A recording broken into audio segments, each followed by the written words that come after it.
Děkuji všem, že jste přišli, ale já budu mluvit anglicky, protože přes program všichni umí anglicky. Cool. Hi, thanks everyone for coming. I'm Karolina. I invited Charlie to come and talk with us because he's part of one of the members of a very informal collective Netherlands Angry Architects, but also he's one of the editors of Failed Architecture, which is an online website, and he did there a lot of publishing on working conditions and also podcasts.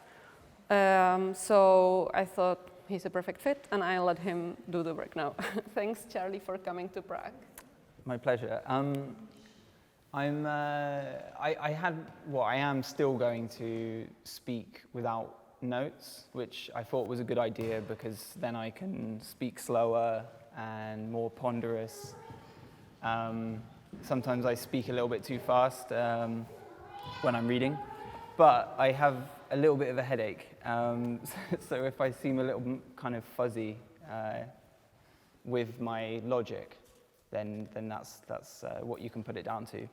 I'm going to speak for maybe 30 minutes, and I might go on for longer, and please feel free to interrupt me if you didn't understand anything, or if there's like something that you want to know more about, or whatever. I'm also aware that quite a lot of things have happened over the years in Prague, and am I right in calling it Czechia now, or can I stick with Czech Republic? Is there a preference? Also, Czechs are confused.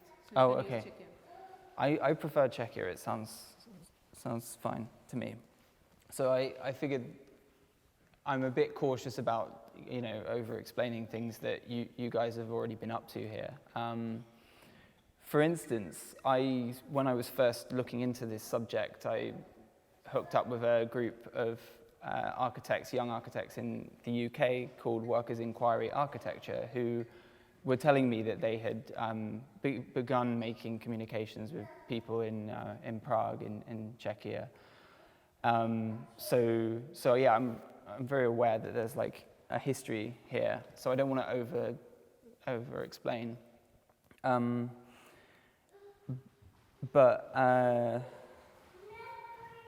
Yeah, also I think it is quite interesting to talk a little bit about this idea of workers' inquiry, which I think some of you may be familiar with. It's the name given to one of the organizations in the UK that began, I think, early moves towards thinking about work in architecture that sort of come to fruition now with organizations like Netherlands Angry Architects, which I'm part of. I think it's interesting, so I'm going to speak for about like 10-15 minutes about the history of workers' inquiry. I think it's like a really inspiring methodology for researching working conditions in any sector. So this could be applicable across the different jobs that you do, as a way of both understanding the work that you do in ways that are never really communicated to you through education or even in the workplace because of the risks, I suppose, of being exposed as a troublemaker at work.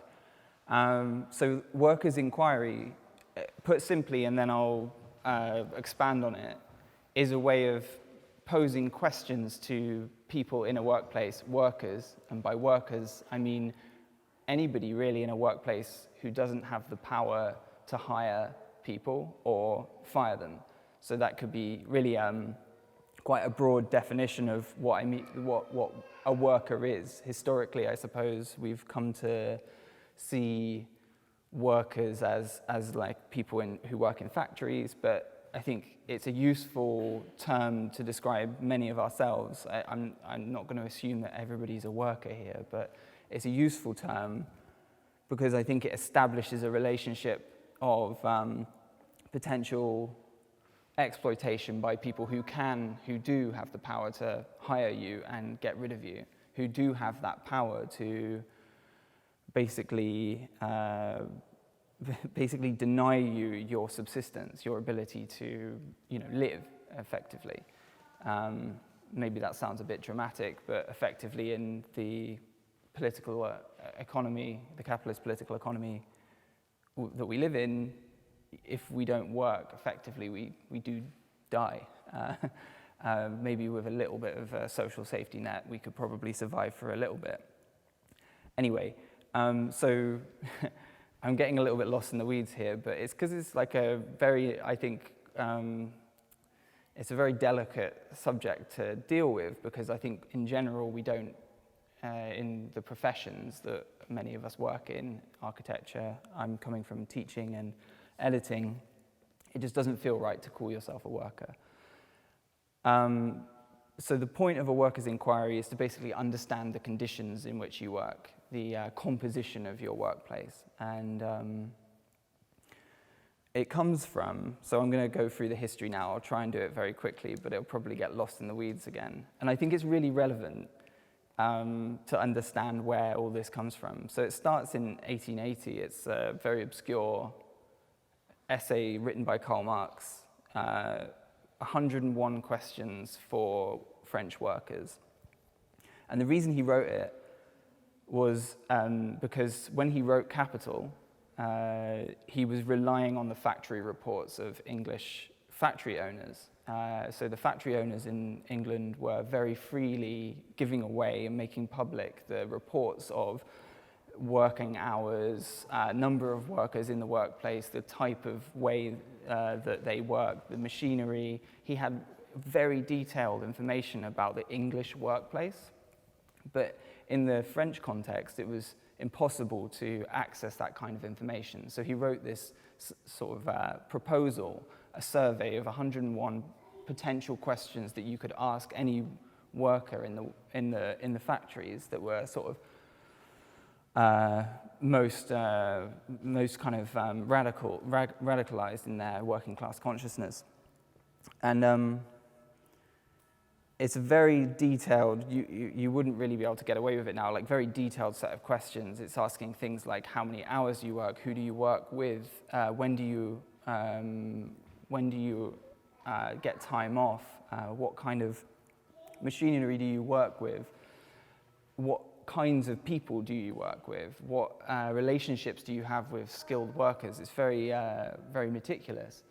That gets picked up later on by a group of former Trotskyist workers in America based around the Johnson Forest tendency. So they were kind of a group that were effectively rejecting Stalinist communism, but then they rejected Marxism, Leninism altogether, and decided that they would take on board the basic premise of we need to find out about what's going on in these new places where work seems to be doing something different and doing something different to people's bodies and to their ability to organize and take control over their lives.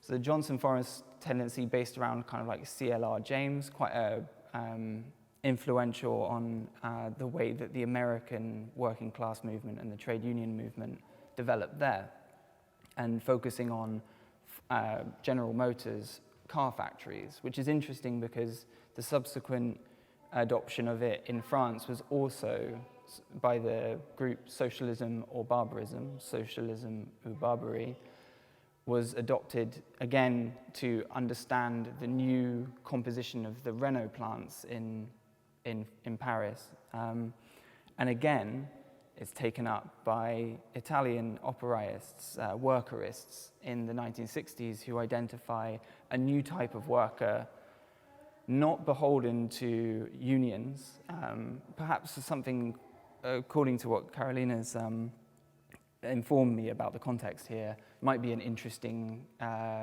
reference point. It's insofar as they really just didn't like the traditional union structure and they wanted to basically get more down to the roots of the on the factory floor, like where is the radicalism emerging? How is that radicalism emerging amongst Fiat workers in the Mirafiori plant? And like, why is it emerging in this way? And they kind of identify a few things, and they emerge with this notion of class composition analysis, how the relationships between workers and the employees takes place in the Mirafiori plant. Now, more recently, and I just did an interview with one of the members of this collective called Notes from Below, really interesting collective who've been publishing on new forms of work and new forms of labor in England, in particular around call centers and delivery workers, and also like the emerging unionizing happening around like cleaners and also like taxi drivers and similar kind of precarious work that's emerged around platform labor, algorithmically managed platform labor. And you can, all of their stuff's available for free online. It's really interesting. What they do very well is that they sponsor or promote journalism from people actually working in the field. And the interesting thing about all of this is there is a lineage here all the way. And the focus is on this idea that in order to change the what we do most of our lives, what we spend most of our lives doing, working, you have to understand how your workplace is composed, how you relate to other workers, and understand what shared problems you have with them. And that has become increasingly difficult with the fragmentation of the contemporary workplace. But it's always been something that's of an antagonism in work. I mean, you could really sketch a history all the way back to, you know, for instance, like the Black Death, and before that, the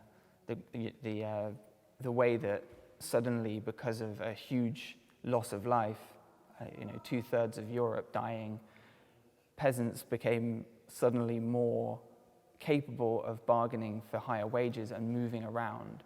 And this like new relationship between worker and then it would have been landlord, feudal landlord, actually sparks the kind of chain reaction that causes the move towards a capitalist political economy, you could argue.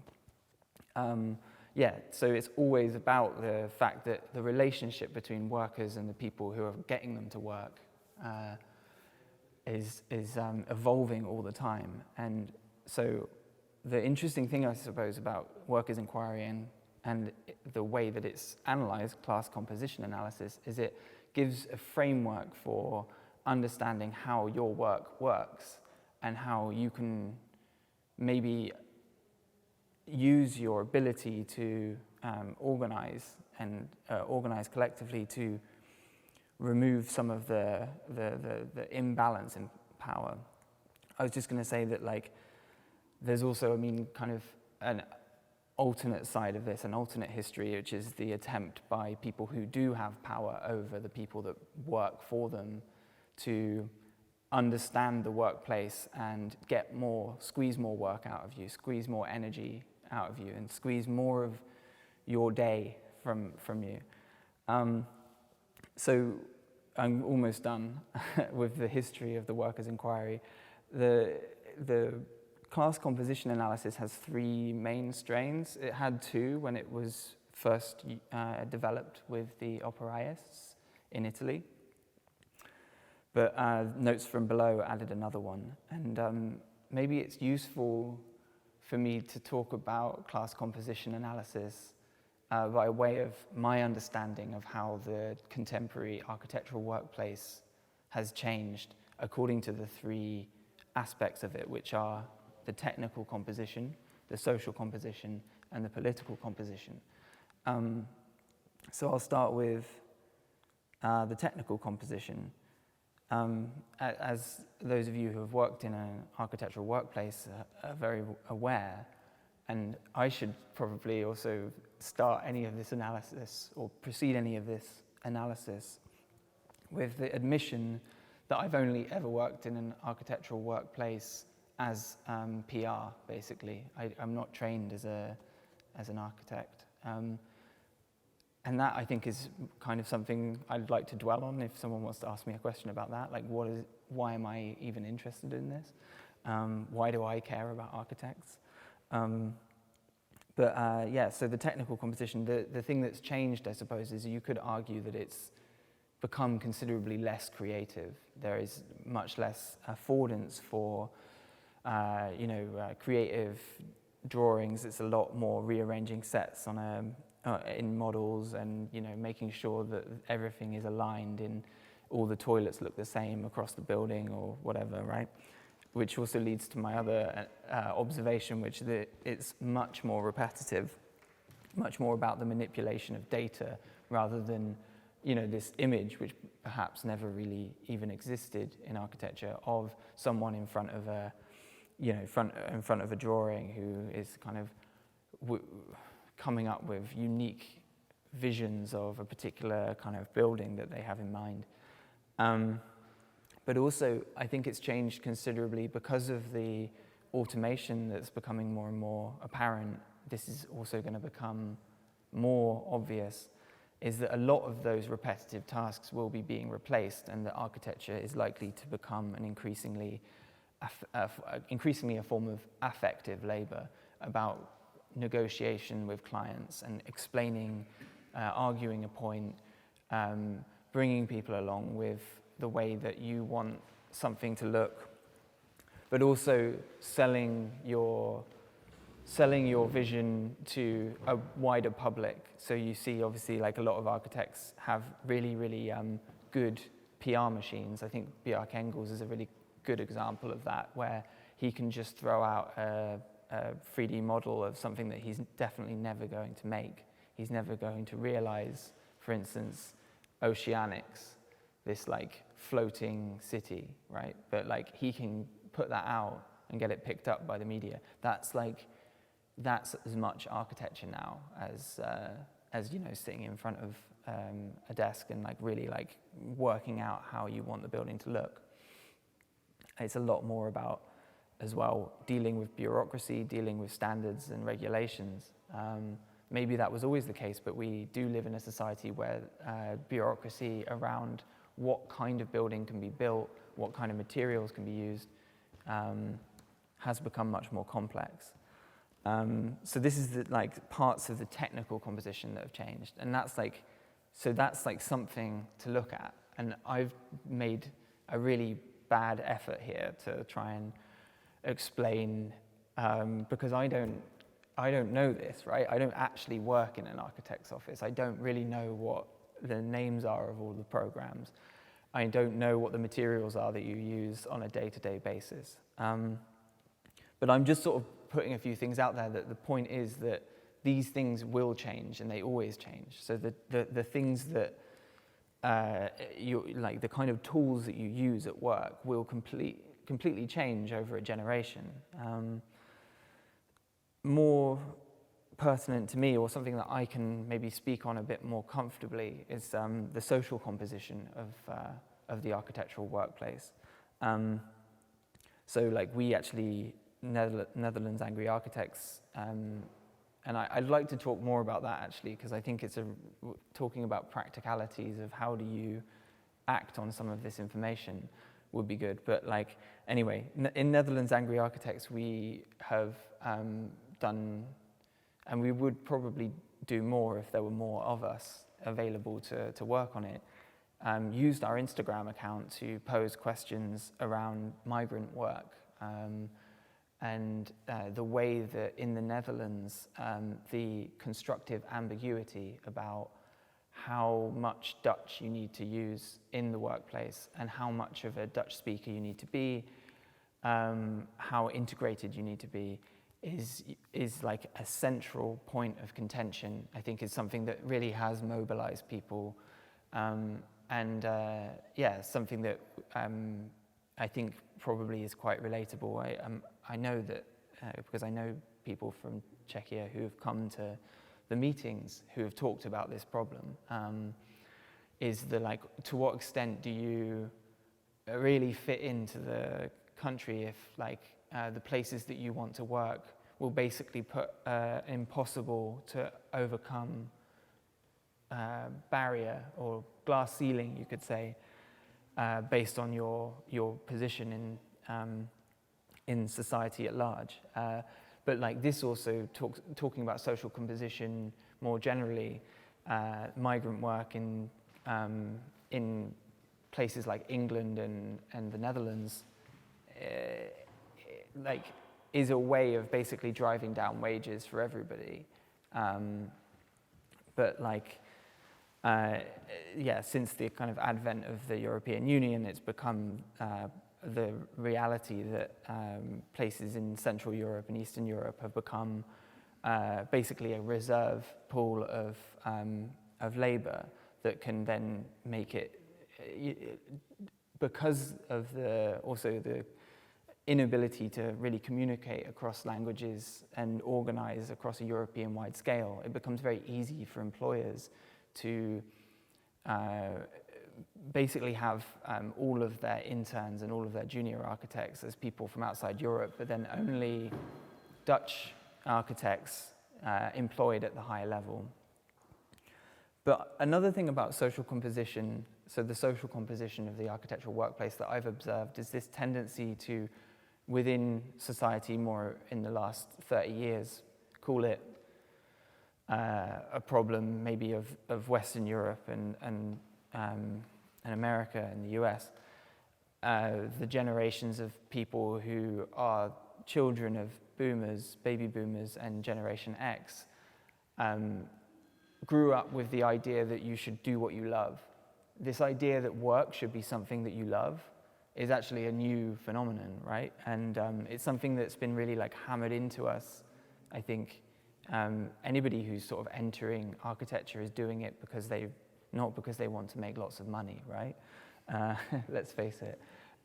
Maybe there's a few blinkered people who, I don't know, I like to describe every architect a little bit as there's a part of them that's a temporarily embarrassed principal or temporarily embarrassed CEO of a company, right? Everybody wants to be the lead. But like ultimately everybody knows that that's not possible, and I think that's another interesting point of contention, is that there's so many people who have this disconnect between what they hoped they would be doing in architecture, what they thought they would love about it, and what the reality is of the repetitive work and the underpay and the overwork, right?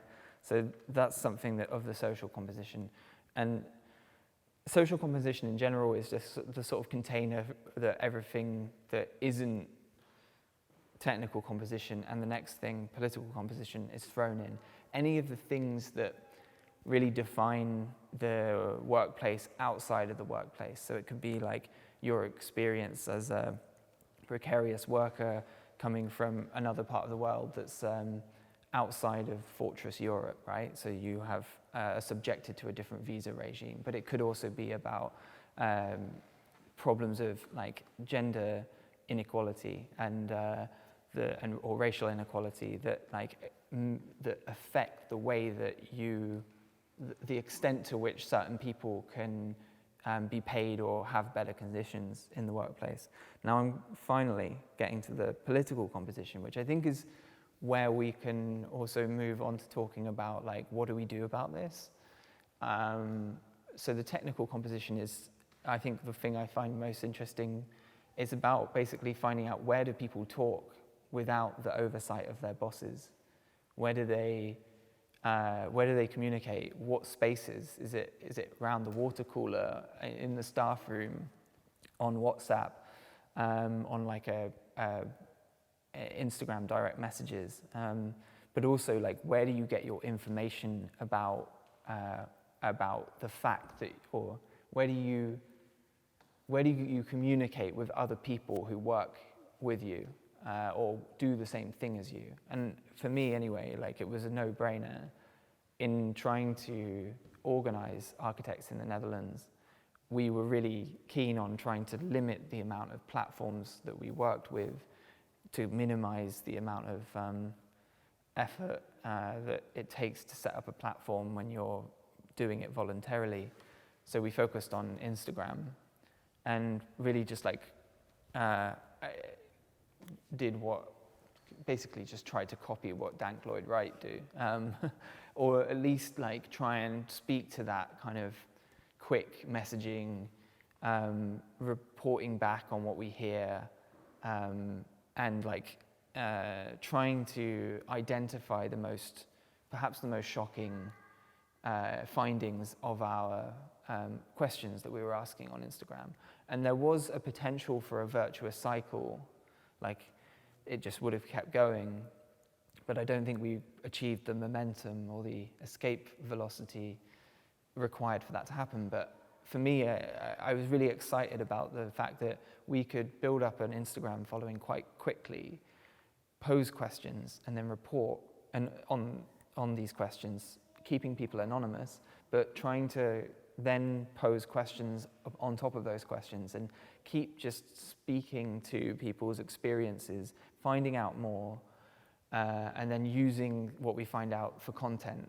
So basically parasiting or exploiting the way that the attention economy that is manifesting on new social media or social industry platforms, basically like poaching on enemy territory and using it to our advantage. So I mean, technical composition, I'm assuming most people are familiar, but perhaps not, with Dank Lloyd Wright. But I just talk about it in terms where you will know a little bit about it. Like the thing that it does is, in general, I think memes, the idea of them isn't anything particularly new. I was just listening to this podcast the other day about, it's a good one, I'd recommend it, called Behind the Bastards, and it's about really terrible people in history. It was an episode about Julius Streicher, who was one of the early members of the Nazi Party and was the editor of Der Stürmer, or The Stormer, I guess, magazine or newspaper. And like you listen to him, his behaviors and the way he was engaging with a public, and it's really not that different, I think. There is like something quite universally or quite old about the way that I think memes and social media work that make it also transferable away from social media if we want to do that. But what they're doing is like speaking to really plainly to people and capturing people's imagination through vibes, through an atmosphere of dissatisfaction, and I think that's like the way that it seems to be that has been the principal way that architects globally have developed a consciousness of their position as workers, exploited workers mostly. And I think that's really exciting. I'll finish here because I think I've talked for a bit too long. I could go on, but it's maybe nice to like open it up to some questions, and then I know what's maybe more interesting about what I'm saying and what's less interesting. But what I think is really exciting, just to conclude, about things like Dank Lloyd Wright and the growing working class consciousness that has emerged amongst architects in the last 10, 15 years. Maybe less, actually, 5 years, because organizations like Workers' Inquiry and Architecture Lobby in the US, and what I think you guys were doing earlier in like 2018, 2017, perhaps, I'm not sure. Like that was really new, and it still is really new, and that wasn't happening. And it's really quick, and it's grown very quickly. And I think it's exciting because while we could get despondent about how difficult it may be to change people's minds, it's moved very quickly. And it's good to reflect back on how short a time things have changed, and like how something like Dank Lloyd Wright is such a sort of part of the scenery, how it can really like report on things going on around the world. And why I think it's exciting to have a working class consciousness is that you can start identifying with other industries that are also implicated in the extremely damaging like fossil industry that is the construction industry, fossil fuel fossil-fueled industry that is the construction industry. So like engaging by kind of seeing yourself as a worker, it's much easier to sort of identify other progressive working class or workers' organizations that are also identifying or seeing the extreme waste that's occurring through resource extraction, sand extraction and other material extraction that is involved in constructing all of the buildings that we see. But also, people working on construction sites who see the amount of waste that's going on, the amount of waste that's produced by demolition. This might seem fanciful, but architecture lobby are really starting to do that now in the US. And it really is about identifying common cause with people, not through what you build, but through the work that you're doing. And trying to kind of grasp the workplace as it's developing in the construction industry and try and sort of scale back the extreme waste and extremely damaging environmental effects of the construction industry. So that might seem quite a big step, but Architecture Lobby started in 2015 with just a few people picketing the Architects Institute of America saying their 10 demands. And you should watch the video, I think it's available online. That wasn't that long ago. So I think what they're doing now, speaking to different people in the construction industry and also providing expert advice to the Green New Deal legislation, really they are the main organization that are advising on the construction industry there from a progressive perspective. That's not, maybe that, I'd be interested to know, does that seem fanciful or not? But I think it's an exciting thing to do, to stop thinking about changing the world through buildings and start thinking about changing the world through common cause with other workers. I'll pause there and maybe open it up for questions. Or maybe you want to ask some questions of me. I might ask questions, but so we hoped we could do it as much as interactive as possible. There was one idea that we just ask and we keep the camera on, we repeat the question on the mic and Charlie answers or something, or we turn off the camera and talk just all of us together or split into groups and then share some experience. How do you feel? So that's quite a difficult question, isn't it? There's 10 of us, I think, or 12? Yeah, 13, I think, if Tina is coming back. And I say that as I'm quite interested in how can you actually create these sorts of dynamics where people do speak about their work. And I think it would be good, maybe if anyone has any questions about what I've just said, we can do that with the mic. But then for the maybe final hour, if people are up for sticking around, I have a few questions I can pose that you can then answer in groups of 3 or something like that. So 4 groups of 3. Does anyone really not want to do that? They can put their hand up. I think it's quite a nice thing to do, and then we can gather again, and it's a really quick way. It's a really quick methodology for finding out a lot of information about what's happening, and doing it in a way where people identify common causes and see their struggle as not something that is their struggle alone, which sounds a bit romantic. So your plan is to make groups of 3 people and talk about the working conditions? Yeah, and it's just one question I'll ask you, because I think we don't have that much time. Because I feel like not all of us works in an architecture field. This is why my question is actually quite a good one. So you can probably talk about whatever you're working in. And it doesn't need to be a really consistent answer. So I'll keep the suspense and won't tell the question just yet. But before we do that, I think it would be nice maybe if, like, if anybody has any questions that we could talk more about the general stuff, maybe then we could have a break and then everybody could come back, or do you think people will disappear after the break? No, I forbid everyone to disappear. Okay, great.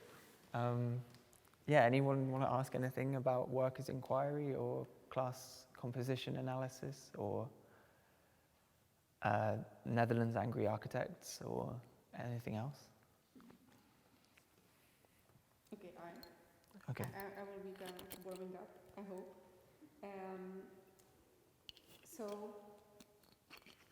You mentioned that maybe then repeat the question. Also, by the way, we're called Netherlands Angry Architects, but we're actually called NA. It's like a refusal, like a refusal to work, or a refusal to work more.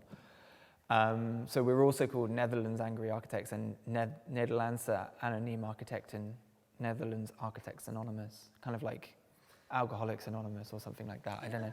It feels a bit like, the way that we constitute the... And there is something about architecture that is addictive in the same way, I think. Anyway, sorry, that was a side point. So we're called NAV, I should say. No, I thought that it might be interesting what we were discussing before about the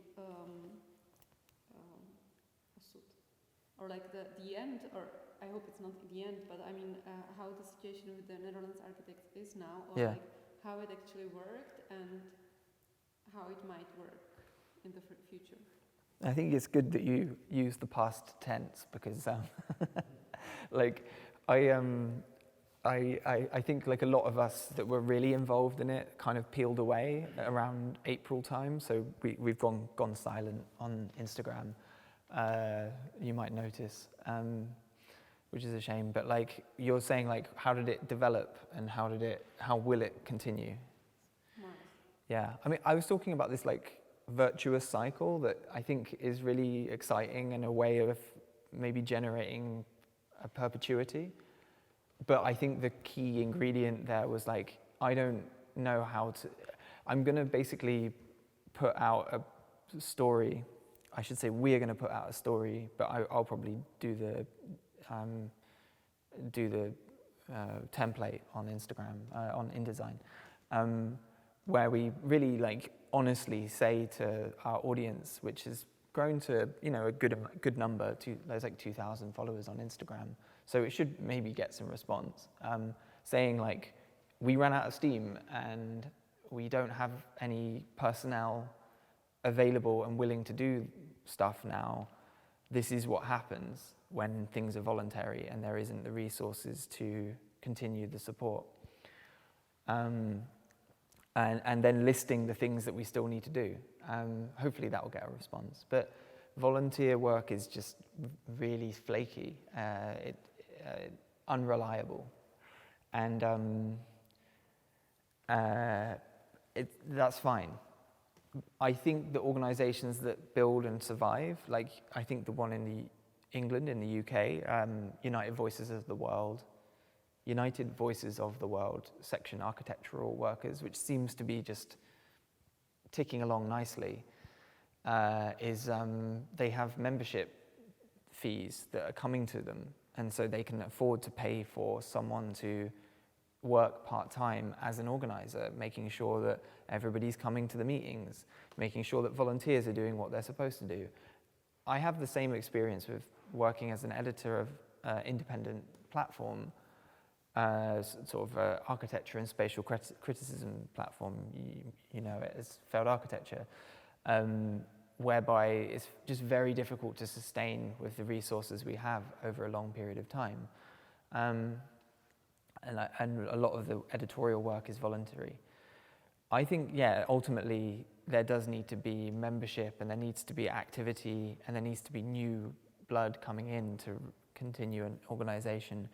What I personally thought, and I think not everybody in NA had the same opinion, was that we can basically let ourselves be absorbed by the FNV, the Federatie Nederlandse Vakbeweging, which is the Dutch trade union movement, huge union that has an incredible amount of power in the Netherlands to basically determine contracts in every single industry. The CAO contract, collective bargaining agreement, basically. Every single industry has to basically have a negotiation between representatives of employees and representatives of workers and representatives of the bosses, and they have to decide the contract together. Better organized industries like dock workers or air attendants, like the flight attendants, get really good contracts from this arrangement, but architects have quite a bad contract because of the fact that there aren't as many members of the FNV or the CNV or the other unions who are architects. So there's only about 5% of architects are unionized in the Netherlands. This means the contract's not as good.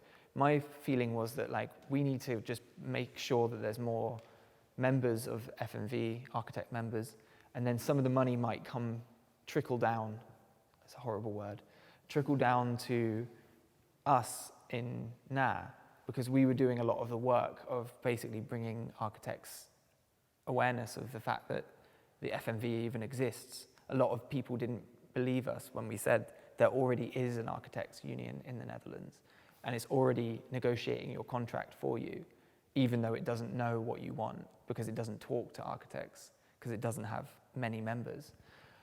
Like a vote on the contract that happened recently got 15 votes.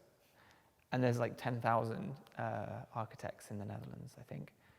So yeah, there's a lot of work to be done. But my feeling was that let's get lots more in the union, and then maybe they'll pay me eventually, or someone else to do the work that we're already doing. I think that's maybe not the best approach, but because I think it's been better for UVW. They've been a lot more capable of being autonomous. The only problem is, in the Netherlands, the union FNV is really the only game in town. So we do have to work with them anyway, and I've had a really good relationship with the director of the Bouwen, the building section of the union. So yeah, I mean, going forward, I think it's a bit of a problem of finances and stuff. I can kind of make this my artistic project. I spent the last year doing an artist residency. I'm kind of moved between different sectors in order to just get money, basically. And for the last year, I've been an artist, a resident artist at an institution called the Jan van Eyck. And I used that time. I thought I would use that time to work on this project, but I didn't. So it died, temporarily died. I don't know if that fully answers your question. But I think here, there's a lot of potential to just do it autonomously. I think one thing I was going to say quickly, is that there's a really nice example that I can point to in the Netherlands platform BK, which is a membership organization. It has connections with unions, but it's basically independent. It puts on events, and it provides advice and support for anybody that's a member of the organization. I feel like that's could be quite fruitful here. You could even I know that unions maybe you were telling me maybe it's not as looked on as fondly here as maybe in other parts of Europe, but you could just not call it a union, right? You could just call it an advice organization or something like that, I don't know. Yeah, I don't know what other people's thoughts are there, but I think that would be ideal for what we're doing in the Netherlands, but there's just this big, massive union that we have to work with, so it's difficult to negotiate that. No, I just wanted to mention that there is one point, or one thing, are the working conditions on the workplace, which you might fight for better or discuss, and then there are the working conditions on fighting for better working conditions, or that you have another workload on actually fighting for better working conditions. Yeah. And I was wondering, maybe you don't know the answer, or it's not necessary, but whether workers have right to get organized during their working hours. In the Netherlands?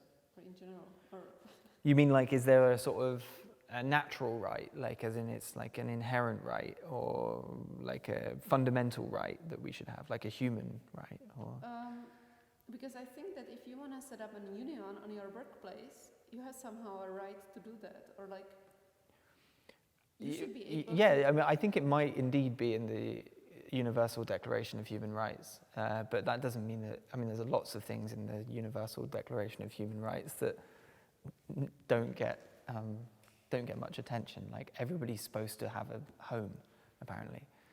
And, I mean, basically a yeah. tool which would allow you to do this extra workload during paid working hours. Oh yeah. I mean, well, like, yeah. That is the case traditionally in unions in the Netherlands and in the UK and lots of other places around the world. That there's this. Sorry, I hit the microphone there.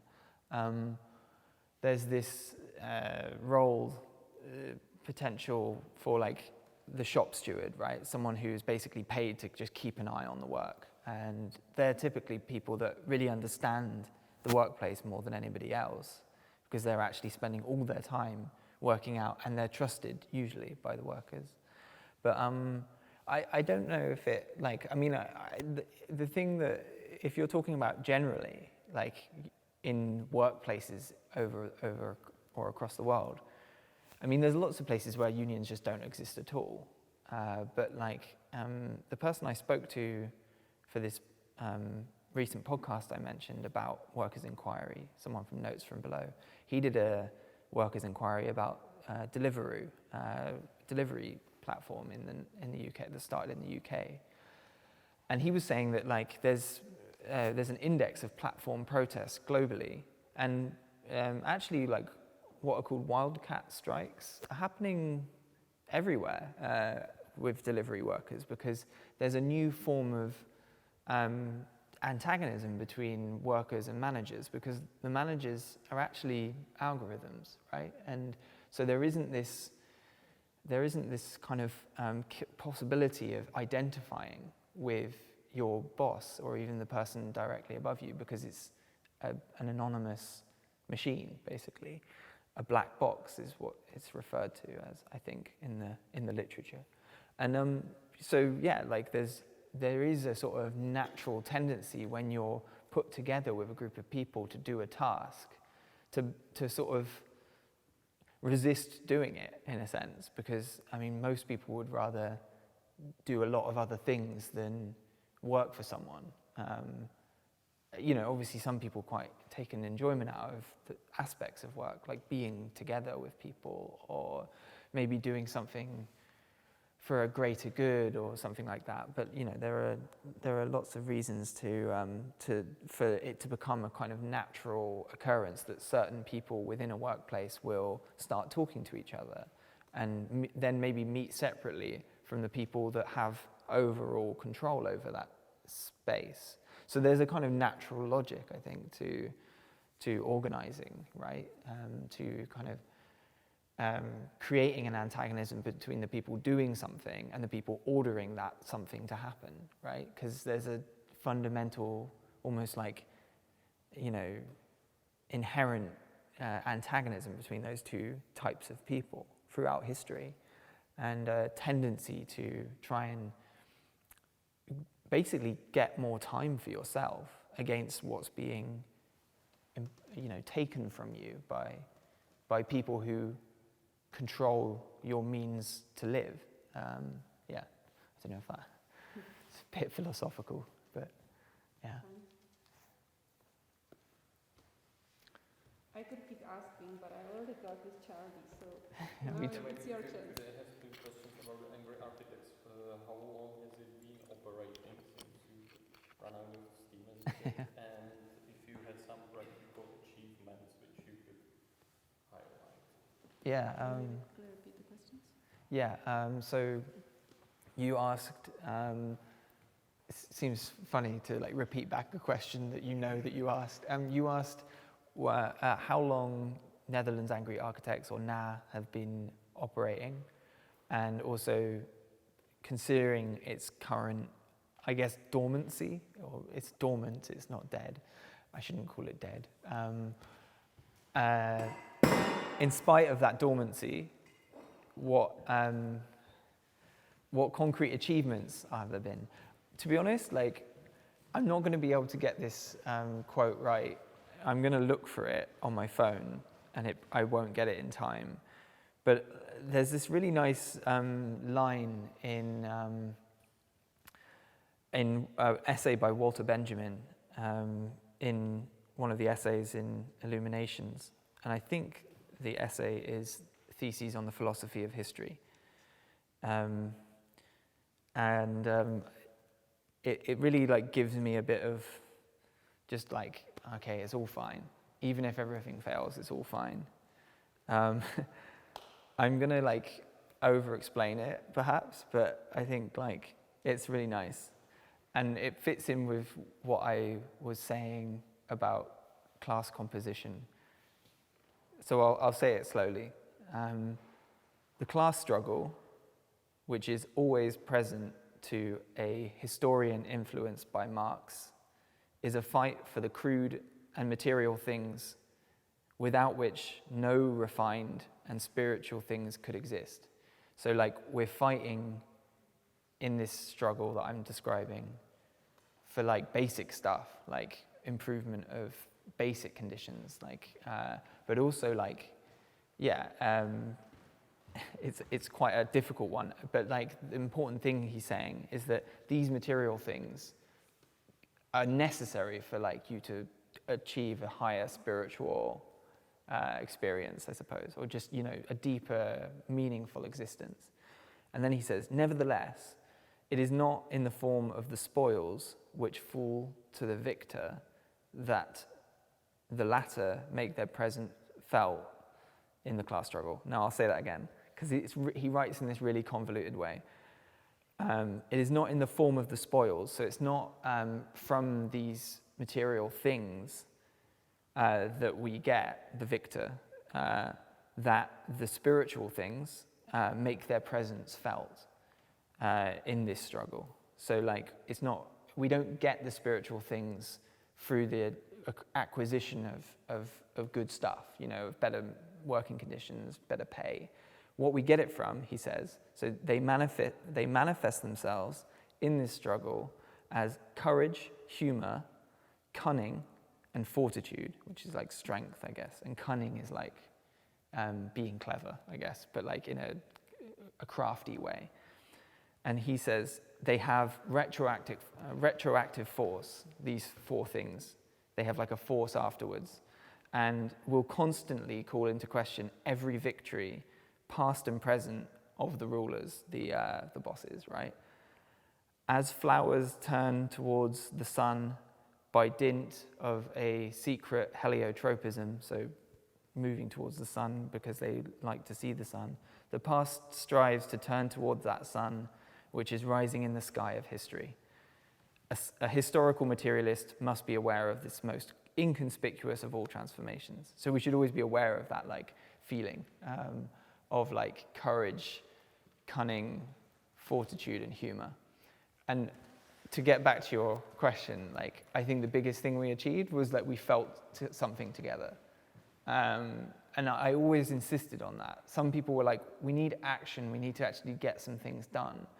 And I was like, or I was always really feeling like, no, this is the thing, like, is the fact that we're all together and we've created a space where other people see themselves struggling, not as a sort of an independent or a lonely struggle, working too long or not getting the recognition they deserve or doing the thing that they thought that they were going to do in life, or just basic stuff like overwork and being tired, right? It's possible for all of us to identify that we're exploited. I think most of us here will probably, I don't want to assume, but like, there's this relation, and there are a very small number of people who aren't exploited, who are very rich, who are exploiting us, landlords, right? And big landlords. I mean, I think it's fine to probably own one place or something. I'm getting I'm getting off the point, but I don't want to like, I think I'm talking about a particular type of very rich person, but anyway, like, I digress. Yeah, to be in the room together with people that are like, oh, I know what you mean, like, I hadn't thought of that, or like, oh yes, this thing. There was a really nice moment at the last meeting we had, which was in March, just before like my residency started getting really intense and I had to stop doing organizing, where like we had a meeting about the new contract and we were asking people, what do you want in your new contract?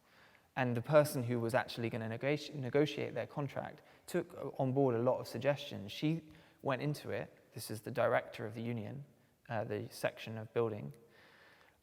She went into it being like, I thought they were going to ask for stupid stuff like more money, and it was like really practical questions, but there was one that really stuck out to me, which was like, the employers have started selectively using work from home. So if you're sick, you can work from home. But if you want to work from home, you have to work in the office. You can only work from home if it's useful to extract more work from you.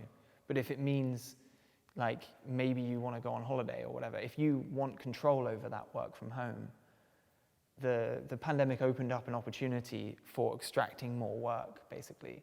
And it was interesting, someone pointed it out, and then another person in the group from a different practice in a different city was like, yes, that's exactly what my boss is doing. And then another person piped up and said, yeah, like it's happening at ours. And it was this identification of something none of us knew about as something that was happening across the industry. For me, that was like the most important achievement, was like creating that space. For like concrete achievements, I can't speak for much, I'd say. People were really like bothered by the pay rise that architects got against inflation. It was like a pay cut in their contract. So like that was a big loss in a way. So yeah, I think that, but yeah, just the like, I think initiation of a process. I like to think of the whole thing as a bit of a placeholder. I want to bring more people in so that they can just take it and run with it. But the fact that there's been an identification that it's not all fine in the Netherlands, you know, like people kind of had this assumption that, oh, like, yeah, it's bad over there, but like, no, we're all fine. But clearly that's not the case. So that was good, but yeah, not much else. How long have you been operating? Oh yeah, only a year actually. Yeah, like I think the Instagram account was, and we went hard at the beginning. We like had like 3 meetings before the end of the year, and then we had 2 meetings after that, or maybe just 1. Yeah, just 1. So like, it got a bit exhausting. It's quite difficult to set up something like that. Yeah. Any other questions? I'm quite curious if you can like say who were the members of the group, like if there were some employers or if there was some, I don't know, not really disagreements but different point of views or like these dynamics. Yeah, definitely. Like there were definitely different points of view, right? I mentioned one about like some people wanting to stop talking about stuff, like stop having these meetings and actually focus on what can we do to like inform more people. As for like having employers, like we were quite explicit. We like defined what the architectural worker is, and it like at its core is just, you know, anybody is welcome to be part of this network unless you have the power to hire or fire. Like if you can hire someone or get rid of them, then we don't want you there. You know, the thing is that they have their organization. They don't, and the whole point of this project, I suppose, is to try and eliminate that identification with employers. And this is not to say that like employers don't have a kind of, there are a lot of really well-meaning employers. There was this one person I distinctly remember who was really keen to talk and at the beginning, and it became apparent actually that they were one of the worst employers, but were like quite thought they were okay and had been disturbed by some murmurings from their staff, very like hesitant murmurings that all wasn't good in the workplace. There was too much work, overwork, and too much overtime. And he wanted to use us as a sort of like, how can we make it better for them?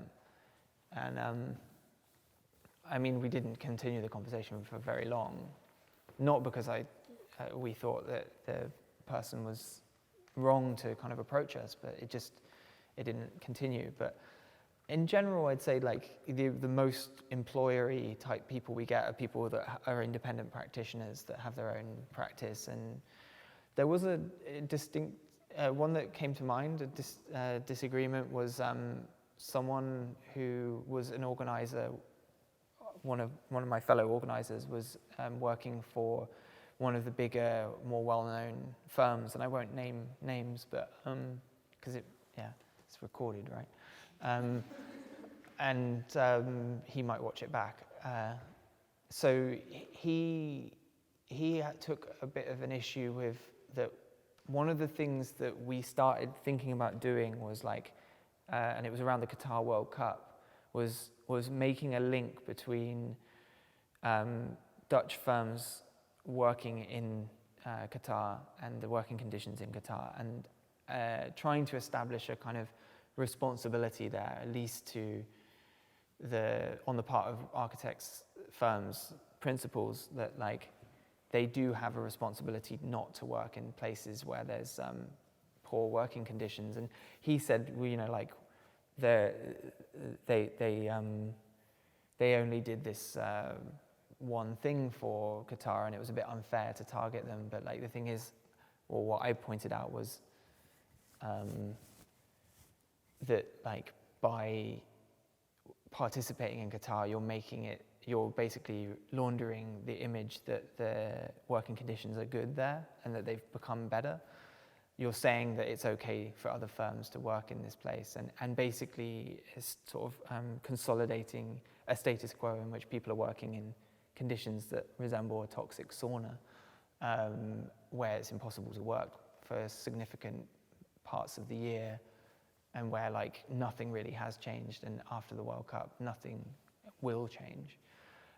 He was bothered about that, and I think I managed to talk him around, but I can't remember how I did it. But it was, I think, about like legitimating the process by participating in it, even if you're not responsible for worker deaths. You know that there is like a responsibility in they're not working with this famous Dutch firm because they really like their work. They're working for them because they can use that to sort of recycle their image. That was a disagreement. But like, that was it really. I mean, on tactics and strategy, I think, but like, yeah. I have one more question. Okay. It's kind of two, but it's connected. First, what do you think about publicly shaming like particular offices, or saying the names? Yeah. Because will anything change until we point at someone particular? And second, like, how do you deal? Because so you are trying to, or at least, or for sure the British collective does that, to protect, or like to keep some people anonymous if they want to. And you have this, can I mention it, right? Discord channel? Yeah. And which you can join through your Instagram account. So basically anyone can join it and remain anonymous, but then it means like, how do you recognize whether they are those with the power to fire and hire? Yeah. And that you don't have a, how do you say it, like a rat in... A stool pigeon. If you mention the names there, like, do you consider Discord private, or... No, of course, we have to like basically suss them out beforehand. Like if we're going to let them into, like, we have an inner circle. If they want to work with us like regularly, we do have to kind of find out who they are. But there's no way of guaranteeing that someone's testimony is, because like actually the layer of public discord is, does everybody know what Discord is? Familiar with it? Okay, yeah. It's like, I really liked it personally, but it didn't, I think others didn't of the organizers. Like, it basically fits into this technical composition discussion insofar as it's like, it's not where architects are, so like they didn't really use it, so it wasn't that well used. And I think if I was to do it again, I'd just go on WhatsApp. But the problem with WhatsApp is you can't be anonymous on there, right? So we couldn't guarantee people's, so if there was like a public group, it's very difficult in general. A lot of people are quite scared about maintaining their position in the architecture world, even if they are exploited, and even if they have stories to tell. And even, but like in terms of anonymity and call-outs, like, I mean, the good thing about call-outs is that it gets attention, right? Like, and people get, yeah, and like people get excited about it. I remember when we were like making we were reporting on abuses or illegal activity in workplaces that were reported on by people who wanted to remain anonymous. Those people got, other people in the audience or the followers, among our followers would say, like, why aren't you naming the practice? And it's like, well, if we name the practice, then we won't be able to report on this. And it's not about individual abuses, it's about an industry-wide abusive culture, I would say. Like, it's not really about one practice. I also just think it's like, an open question, I think. It's about, the key thing is about building power collectively. And so like if people weren't joining the Discord, even if they were anonymous, then it makes more sense to just go somewhere where, okay, there's more risk of being exposed or being public, but like, you know, people are on it more often, and so they're more likely to volunteer their time and things like that. So like, yeah, I think I'm not stuck on one or the other. Mm-hmm. I think like Discord was good for like a moment, and it was really good for organizing. So like the organizers were about 20 of us would like, that would mainly be what it was used for. We would just have conversations about different things we were planning. That was way better than WhatsApp because you could kind of put files, I don't know, maybe it's not much better than WhatsApp. Anyway, sorry, maybe not the best way of ending the conversation. Does anyone want to ask a question? Yeah, I have a question, like, or maybe it's not a question, but what do you think, like, okay, building power at your workplace, of course, is important, but also at the same time, these days we have a lot of this narrative or whatever that like people you work with are just people you work with. Mm-hmm. You shouldn't make any like attachments or get like any in any relationships with them. Yeah. Which for me is super weird because I come from a completely different culture. But I recognize this in my own work. Like actually I was able to get more rights and more for myself because even the management was able to recognize that we had a very strong friendship forming. Yeah. They obviously can't break it, I don't know. It was something that developed and then sort of they started treating us, like I saw many things improving, but for me it's kind of bizarre because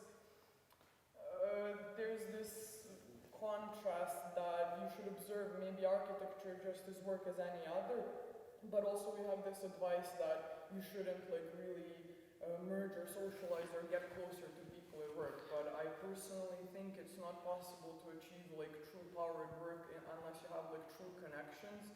So I'm curious to see what do you think of it, especially as someone coming from like Western cultures that are generally more colder. Definitely.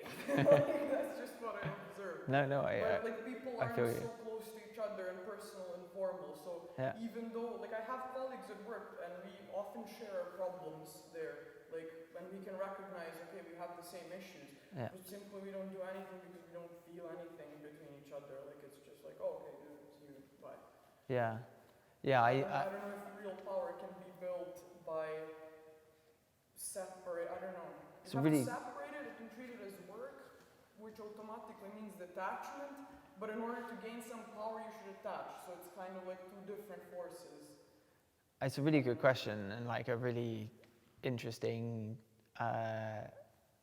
unresolvable tension, I think, in that, right? Like, I'll explain. Like, because you mentioned that you were proud of the fact your greatest achievement was creating this space and the relationship with your colleagues and so on. Like, yeah. That's how I understood it, at least. That's Yeah. like the moment you were proud of connecting people, keeping them connected, and having the space for them.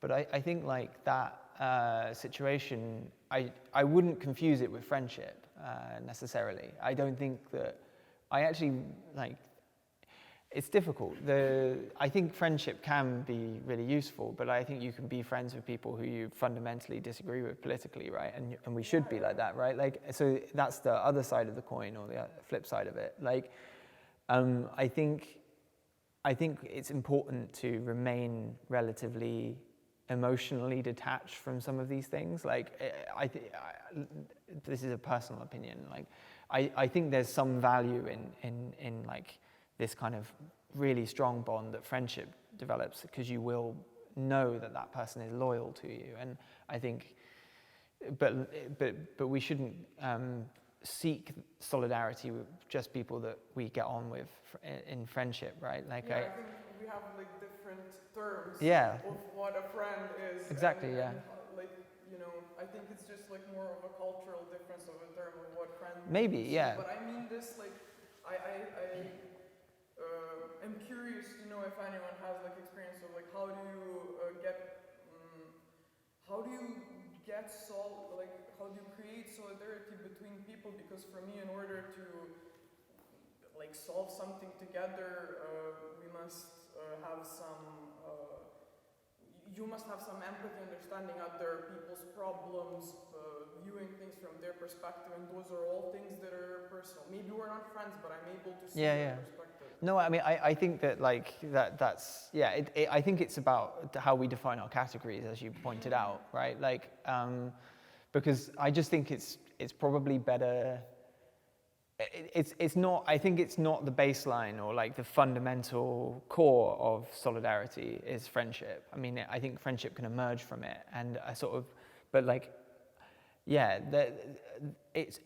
An organization is really powerful when people you fundamentally dislike, but who you identify with from in terms of your conditions of exploitation, you still support, right? Like that's I think when an organization is really strong, is when you're like, I don't like this guy, but I am not gonna rat him out to my boss just because I dislike him, or etc. Right? Like, you know, you could just kind of come up with lots of different examples of where you just wouldn't like someone, but you know, like they still, you can understand them and empathize with them, or understand that they need to be there in order for you to have the most powerful, to sort of use what is, as workers, ultimately, it's still the strongest weapon, which is refusing to work, collectively refusing to work, is like, just completely destroys that work relationship of like you being exploited. Suddenly you're in a position to actually like exert entire power over your employer. And like, it doesn't happen very often. And it doesn't happen very often because employers can exploit these differences according to cultural background, friendship, you know, like all sorts of things that aren't actually germane, like aren't fundamental to the need for like establishing that relation of power over your boss, right? Like, you don't need. Do you know what I mean? Yeah, I understand, but I actually feel like why not? I mean, why not be more friendly and get to be friends with people around yourself at work? Because that was just my experience at work and also in general. Yeah. It's like the fact that there is true power there, because they literally recognize, like our management at least, because we're a larger company, that if one person goes, everything else is going to be so dysfunctional. Yeah. People will follow, other people will be miserable, and so on and so forth. Yeah. And they recognize like the way we talk, joke. We're willing to stay overtime because we don't mind blasting some music and getting the work done. Yeah. So, but also at the same time, for example, we had this. you always have this talk with your boss, and they always try to say this like, we're all a family here. We have the opposite. Like, we have our boss saying like, we're not a family over here. Don't get emotionally attached. Blah blah blah. So I think like, maybe do the opposite of what is being suggested now. Like everyone is suggesting to be detached. Like what happens if we do the opposite and attach and gain friends plus on the way? Yeah. I don't know. It's just like a curious topic for me because I feel like personally there's like real power in actual getting closer to more people. Yeah. I don't know. It's difficult, possibly also gaining enemies along the way, but. Yeah. I just like I mean in your situation it sounds like that was a like good. Yeah, but I was curious to see if anyone else had that experience, or if anyone can explain how you gain power without these things. We have space to chat about our issues, but how to create power through chatting without being attached and still keeping that detachment, like kind of. That's I feel like a tricky thing. I mean, I think that like courage, cunning, humor, fortitude thing, like that. I mean, there is something that is some of the bases of friendship. So like you know, I think also though like supporting someone even if you don't like you just don't vibe with them will create at the very least a mutual understanding of who you each are, to the extent that probably you will become friends because you'll understand what you need from people and stuff like that. So like I think okay, I understand. It's a bit more like spreading more tolerance, understanding that we're all in. I as I said, like I'll just finish with that. Like is like as an organization is really strong. I think when people just support, just are walking in sort of in lockstep, really. And that's very far away in the architecture field. So like, it's a bit of we're talking in abstracts now. So does anyone want to ask a final thing, maybe? Yeah. Probably I've missed something at the beginning because I was late. As far as I can observe, there is a strong ethics put over the architectural profession. Like, that the results should be as good as possible, probably perfect. And that ethics restrains architects from the almost natural behavior under pressure that is slacking. You know, not doing the things in the best way, not doing the best of them.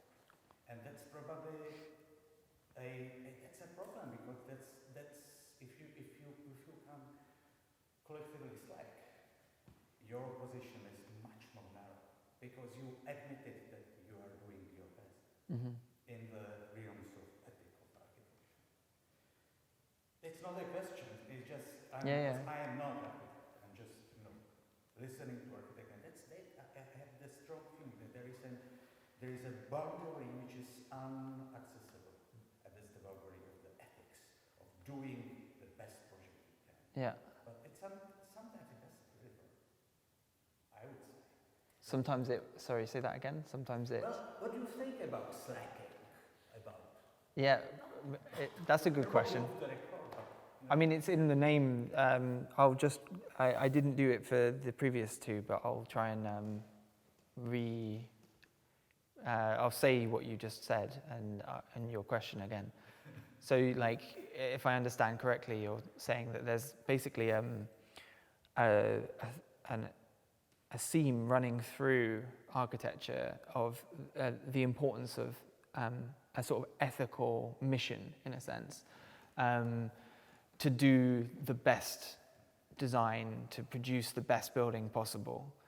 And that goes against the impulse in other professions or in other workplaces to try and not work too much because you have a life, say. That's what I mean by Yeah. And like, what do I think of that? Then, I mean, well, it's in the name that I tried to establish earlier. We're actually called nah, right? Which is like, nah, I'm not doing that. this kind of thing. And so, I mean, I think our position is like very much stop thinking like that, because you're not gonna. It comes to mind I forget her name, author, writes for Jacobin magazine from time to time. Your boss won't love you back. No, it's I'll just search it while I'm also explaining. And I kind of think the same thing, right, where like your building won't love you back. And at the end of the day, you're not going to get the same kind of meaning and like satisfaction and deeper spiritual kind of sustenance from a perfect building, because it's an inanimate object. It's an abstraction in a sense. Obviously, it's a concrete abstraction, but it's still. Yes, Sarah Jaff, exactly. Thanks. That saved me some time, distraction. Yeah, your building won't love you back. I mean, like, that's what I mentioned in the talking about bit by bit. So in the social composition of the contemporary architectural workplace, there is this real, in a way that perhaps probably didn't exist when it was quite a rarefied, elite profession. There weren't that many architects 100 years ago, say. There wasn't also this idea of, that you are doing what you love and you can sacrifice everything for this pursuit of hero's sort of pursuit of, and you've, outside there's a book, or maybe it's over there, from Marissa Courtwright, where she wrote, introduces some of the topics that I've discussed today. Earlier to that, she wrote an article for Failed Architecture where she talked about, what was it called? Do you know what the article is called? Something with calling. Oh yeah, death to the calling. So the call, to be called to the profession, to get rid of that. A job in architecture is just a job was the subtitle. It's a really nice essay. She does a really good job of identifying the problem with identifying your work as some form of mission, of some sort of higher calling. It is just a job, and you are being exploited if you think otherwise. If you think it's a calling, then people will pay you less, because they think, well, you don't need to be paid properly because you love what you're doing anyway. You're getting some joy out of that. I would also say that I just don't think, based on even the most green, passive house, like whatever, eco homes, or the most sustainable carbon neutral builds these days, like they don't pay attention to the materials involved in producing them, where the materials come from. Architects don't have that much control over the choice of materials in the building, but if you just see what you're doing as designing a building rather than being insinuated in a very complex value chain, supply chain, in which there is a huge amount of exploitation all the way along the supply chain, you're not doing anything that deserves to be called a calling. It's not ethical. It's only ethical if you see it in this very narrow sense. And to break that, I think, a very easy route is to do what is already happening, which is try and sort of communicate across that the profession about the actual real conditions of architecture, rather than this like imagined pursuit of a perfect building. Yeah. Should we have a break? Let's turn off the camera. Yeah. And there will be some more time for question, or this is the last? No, I can hang around if you want to. Let's turn off the camera and just hang out. And if we are too tired, we can move to some beer or something. I mean, I leave it up to you. So I'm not saying goodbye yet. So the question that I was going to give you, each of your groups, is if you could change one thing about your work, what would it be? So very easy to answer if you're not an architect, I think. And We can talk about that for like 15 minutes, but you can think about it while you're breaking. And I'll be here. Yeah. Should come back in 10 minutes or something like that.